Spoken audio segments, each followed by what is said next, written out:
Mas o que eu quero colocar aqui, tá? Vocês viram, né? Desde ontem tava todo mundo assustado com a abertura da bolsa lá na Ásia, tal, queda de cripto, tudo em queda, né? E todo mundo também rodando aquele meme que só o Warren Buffett tava escapando. Mas a real é o seguinte, o Donald Trump, ele está fazendo um tarifaço, não é porque, tirando os memes, ele tá tentando imitar o Haddad, não, tá? O Trump, ele quer fazer uma reorganização da ordem internacional. Eu já tenho um podcast lá no Valete Plus falando disso, tá? O que o Trump está fazendo, ele está tentando estabelecer uma nova ordem internacional para além do Pacto Mundial pós-45. Então, o mundo se pactuou num pacto liberal após a Segunda Guerra Mundial. Houve a Segunda Guerra Mundial, o mundo mudou, galera.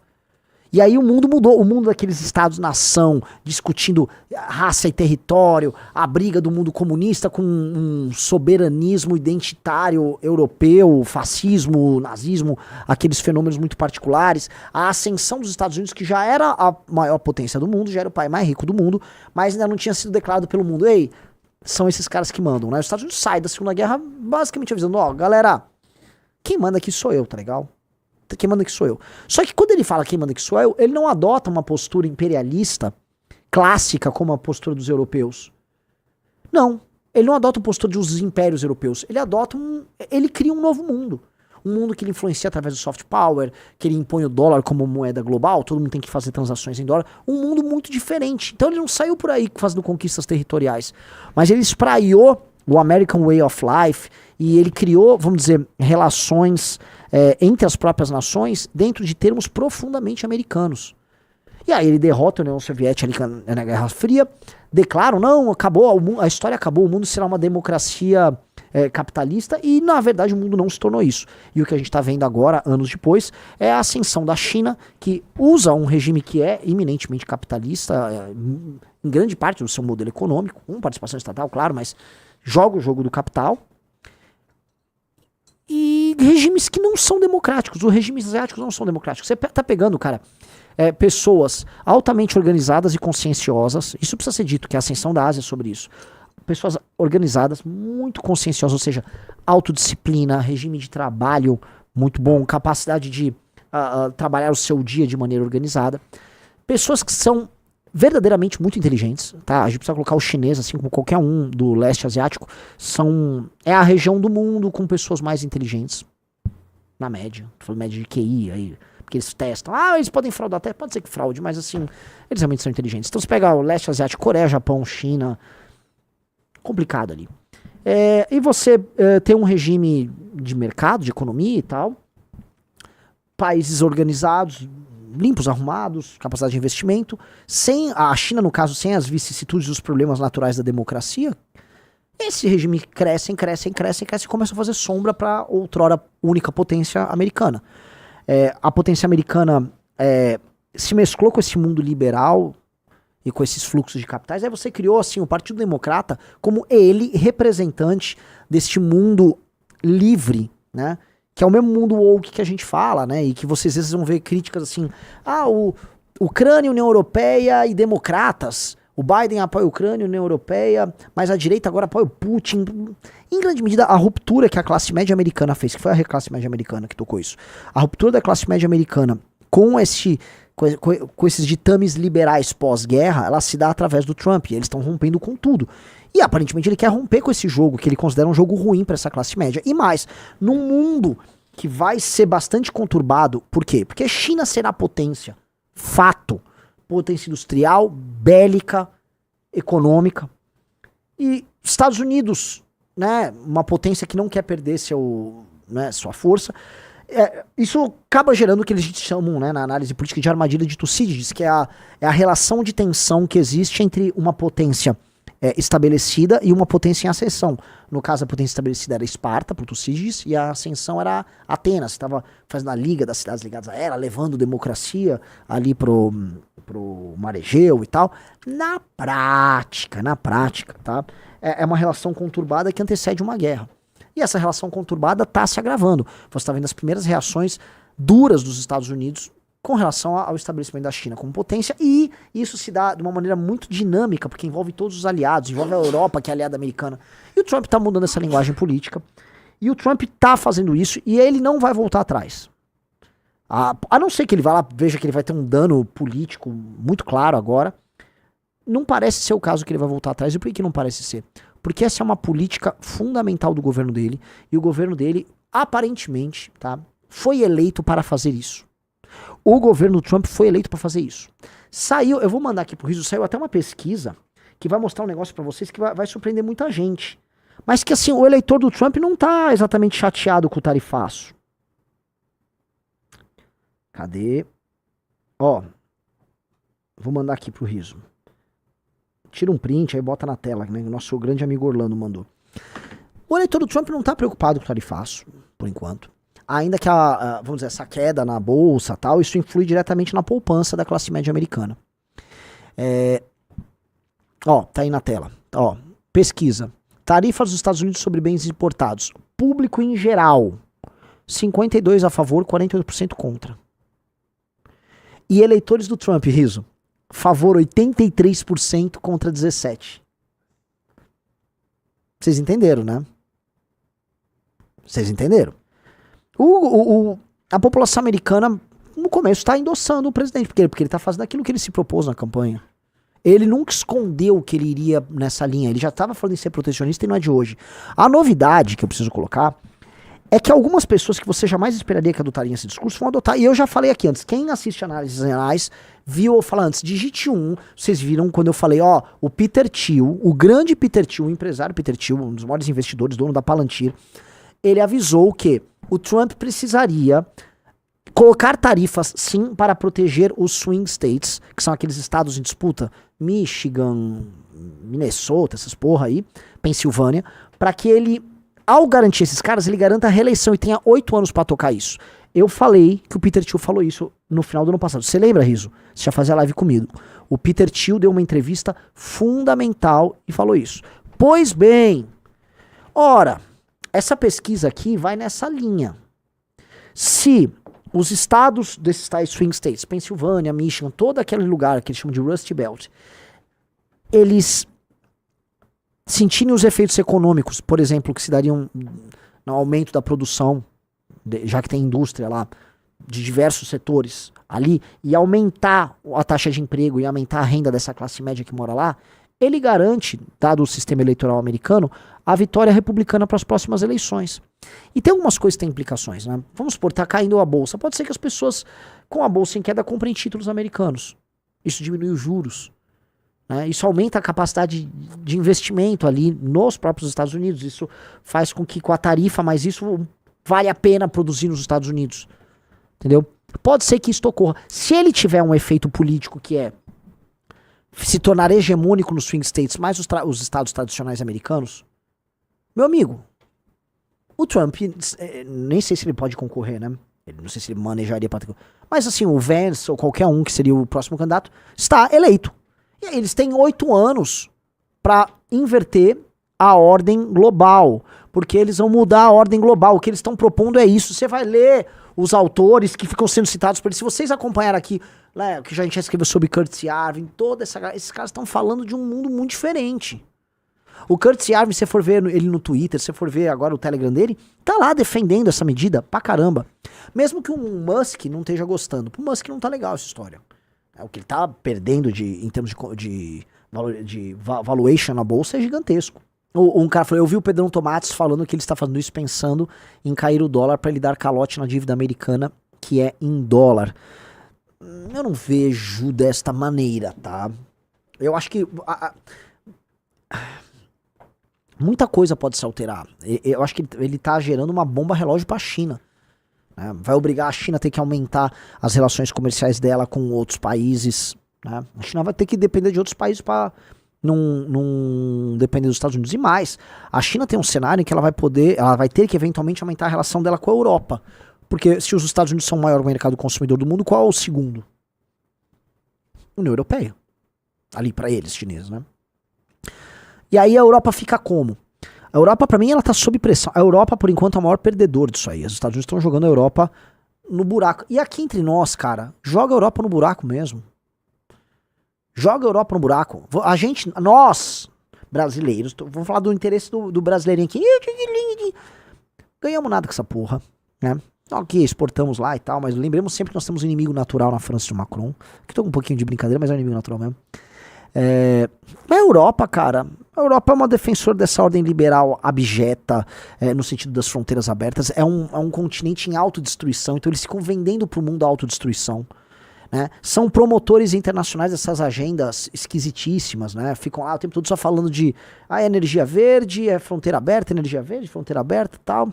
Então, assim, a Europa que se dane. Eu acho que, nesse sentido, o que o Trump está fazendo é dar a última chance para a Europa como força civilizacional existir. É a última chance. Porque eles podem sucumbir na própria mentira e ficar lá vivendo essa mentira deles, eles vão lenhar, ou eles vão responder, e a resposta vai passar necessariamente, por exemplo, expulsar imigrantes, que eles vão precisar fazer.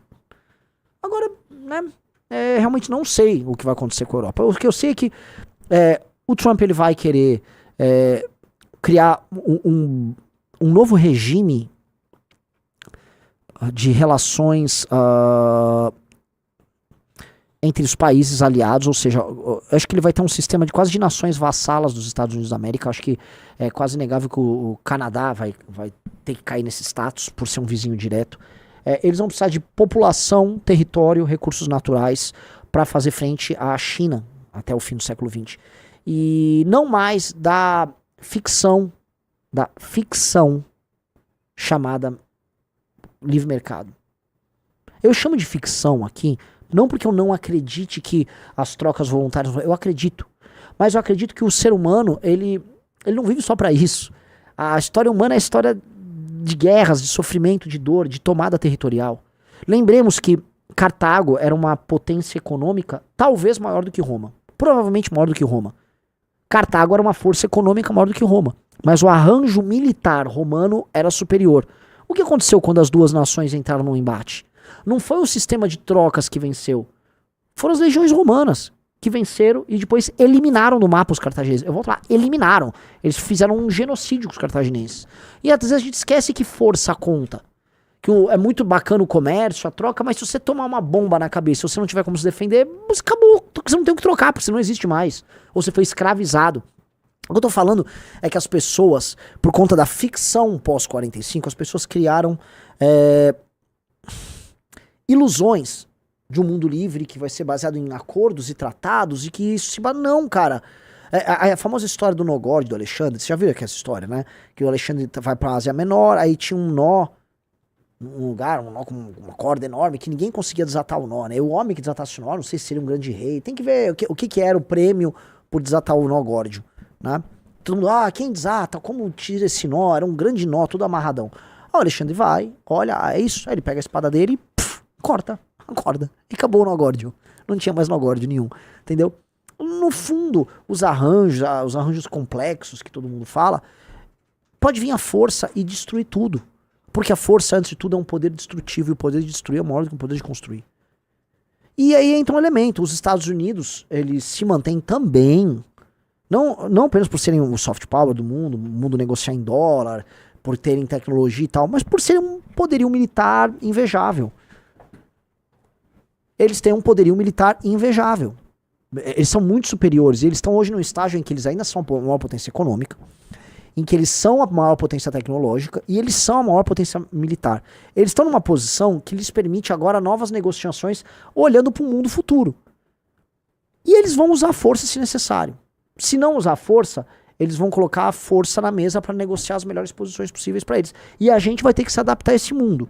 O que eu estou falando é, boa parte da análise sobre o que está acontecendo nos Estados Unidos agora é uma análise meramente econômica e de curto prazo. Partindo de premissas que eu concordo. Do tipo, porra, tarifa é uma merda, não sei o que, isso é ruim pro comércio. Sim, agora não me parece essa a perspectiva deles. Não me parece ser essa a perspectiva. Aí assim, até o Musk começou a mudar. Vai num tweet recente do Musk, vai lá no Musk no Twitter. O Pablo Nogueira falou, o arsenal da Rússia é maior do que os Estados Unidos de longe. Não, você tá falando arsenal de mísseis, ele tem o maior número de mísseis nucleares, mas dane-se. Os Estados Unidos têm o melhor sistema de defesa, o melhor sistema de lançamento, tem muito mais armas à disposição, radares, material com tecnologia muito maior que a Rússia. A Rússia não tem a mínima condição de disputar nada com os Estados Unidos da América. Vamos lá, vamos descendo. Aqui, ó. Veja só o que esse perfil falou, que tem muito a ver. Esse perfil disse: qualquer país que não consegue manufaturar seus próprios drones será um estado vassalo. Qualquer país que é incapaz de produzir ou manufaturar seus próprios drones será um estado vassalo. Eu já venho falando pra vocês, viu que eu tô usando o termo estado vassalo. Por que estado vassalo eu tô usando? Porque eles estão falando do imperialismo lá, Roma, uma das formas que eles tinham, as formas dos reis vassalos, né?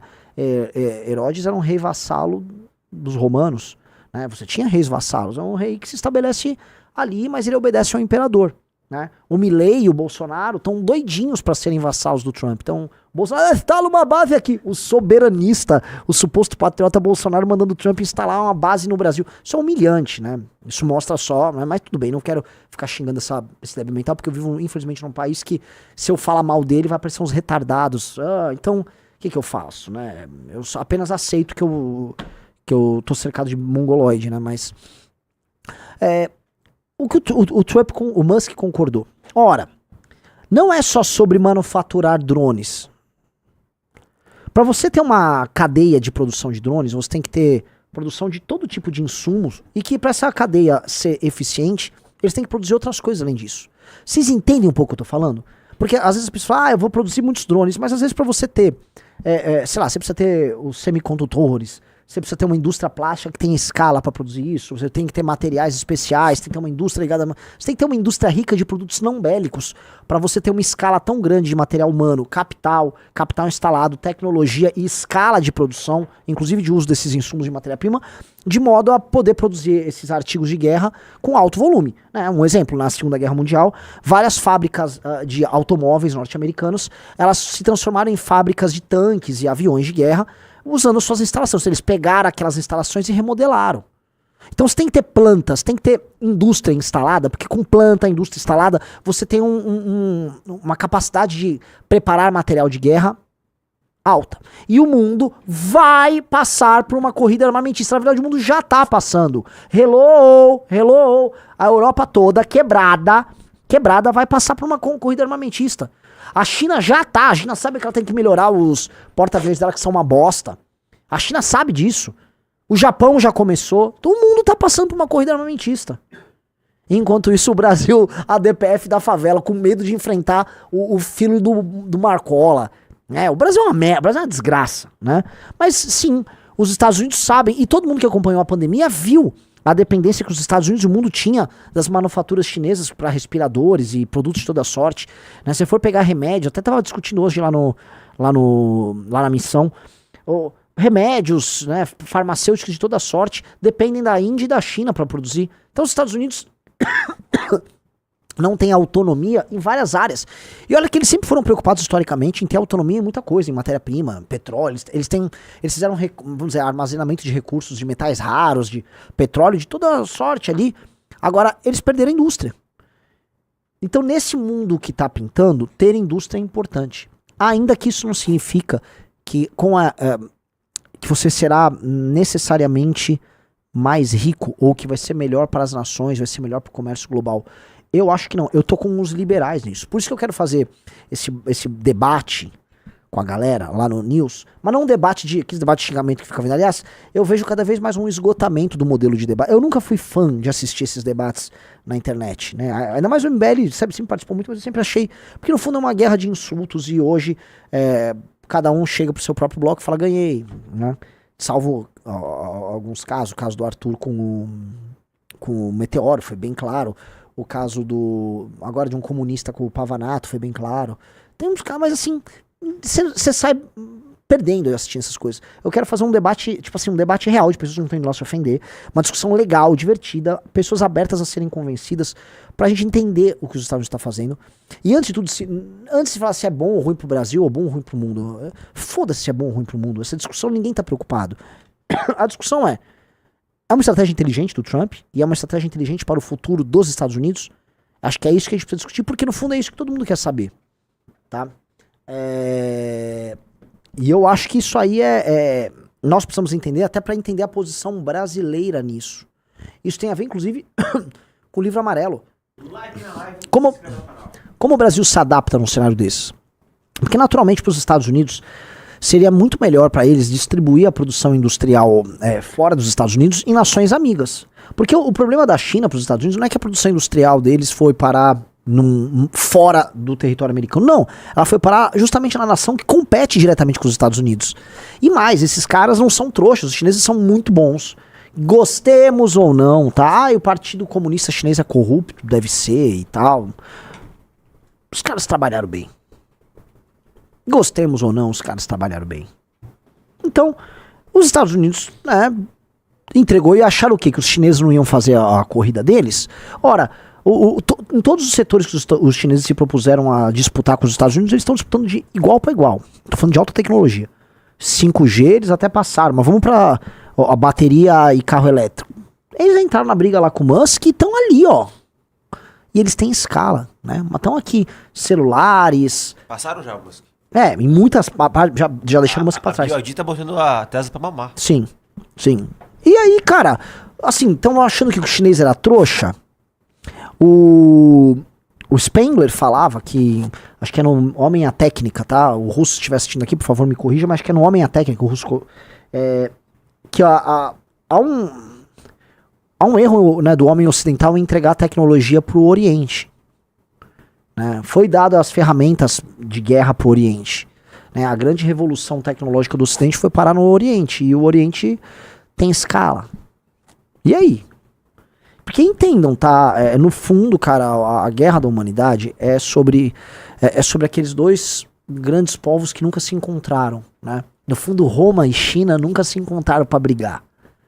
Roma e China nunca se encontraram pra brigar. Hoje, quem é? São os herdeiros dos romanos e os chineses. E o resto do mundo meio que importa é Roma e China. É Roma e China. Desde sempre. Tinha a Pérsia no meio, sim, teve a Pérsia no meio, já foi, mas assim, é Roma e China. E o que tá contando o mundo tá dividido entre a nova Roma, que são os Estados Unidos, Roma no sentido de herdeira do Ocidente, maior herdeiro do Ocidente. Antes que alguém apareça, não, herdeiro da Roma, eles são os anglo-saxões, eu sei disso. Eu tô falando que o herdeiro, né, como representante maior do Ocidente, até que fica larpando de república romana, de republicano romano, que são os Estados Unidos da América, tá?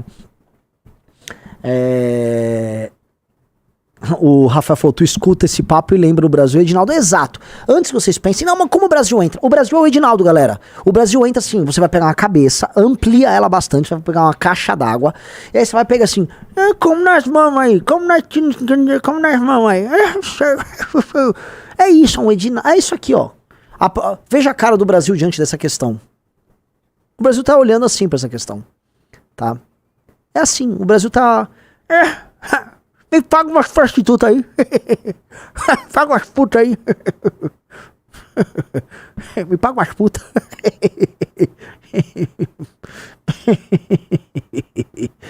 Paga umas putas.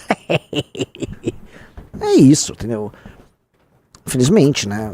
Assim, a elite brasileira precisa ser urgentemente superada para que ela não permita sequer a ascensão dos Edinaldos. Um Edinaldo não pode estar ocupando uma posição de destaque, galera. Um Edinaldo não pode. Se o Edinaldo está ocupando uma posição de destaque, tem algo de errado acontecendo. É igual o Bolsonaro. A partir do momento que aquilo que você chama de democracia permitiu a ascensão do Bolsonaro e do Lula, tem algo muito errado. Mas é a vontade do povo, então. Assim, o povo tá errado em querer ser liderado pelo Lula, pelo Bolsonaro.